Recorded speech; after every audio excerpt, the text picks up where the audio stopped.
Good evening, Europe. Hello to you, dear continent. For a while now I've been meaning to write you a few words, as a close neighbor here in the Middle East who loves traveling through your beautiful landscape, and whose roots lie deep within the continent. You were our home for thousands of years, and especially for the past 1,000 years. We've known good times of neighborly relations as well as economic, cultural and spiritual prosperity. Yet we had also known difficulties of hatred, expulsions, humiliation, and blood libels. Oh, did we ever know such days? Somehow, we survived. Both you and us. To our regret, and shamefully for you, we were not the ones who chose to end our affair with you, dear continent. We could have maintained neighborly relations and cooperation for many more years, yet for reasons of your own you chose to put an end to this partnership, literally.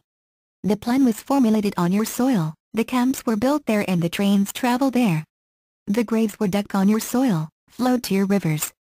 Within a short period of time, you cut off a significant, 1,000-year Jewish presence. You murdered and expelled millions of loyal Jewish citizens.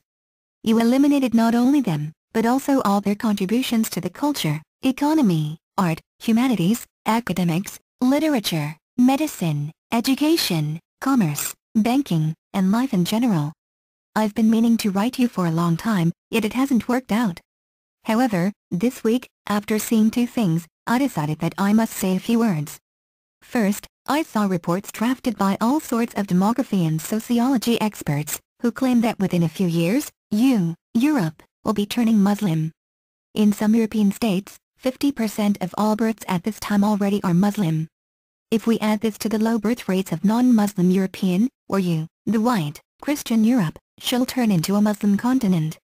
You are indeed trying to engage in rearguard battles against this phenomenon, against mosques in Switzerland, against burqas in France, against immigration, and against all sorts of other things. Yet you too realize that this train cannot be stopped. Nobody will be able to forbid a Muslim woman from putting on a veil. Indeed, the liberal, enlightened, and scantily clad European women realize that a day may come where radical Islam gains enough strength to end the party. The second thing I saw was the travel advisories issued by many states to warn their citizens against heading to Europe for fear of terrorism. Someone already noted, and it wasn't necessarily a Jew, that while not all Muslims are terrorists, for some reason most terrorists are Muslim. Slowly, our dear continent, you are starting to understand what you're dealing with here.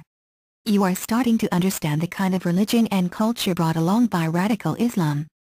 Suddenly, you discover hatred and the culture of martyrs, as well as intolerance and isolation, alienation in the face of real democracy, and the shunning of human and women's rights. Suddenly, radical Islam is stuck like a bone in Europe's throat.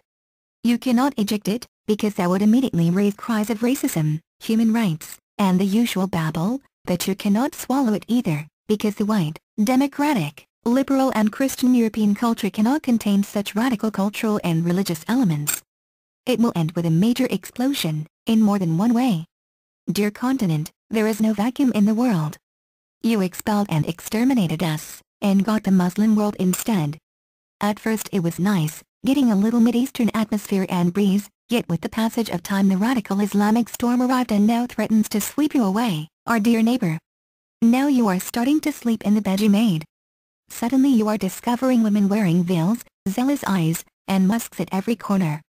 Suddenly you need to contend with high birth rates, a culture with radical characteristics which you cultivated, and terrorism and violence which you ignored.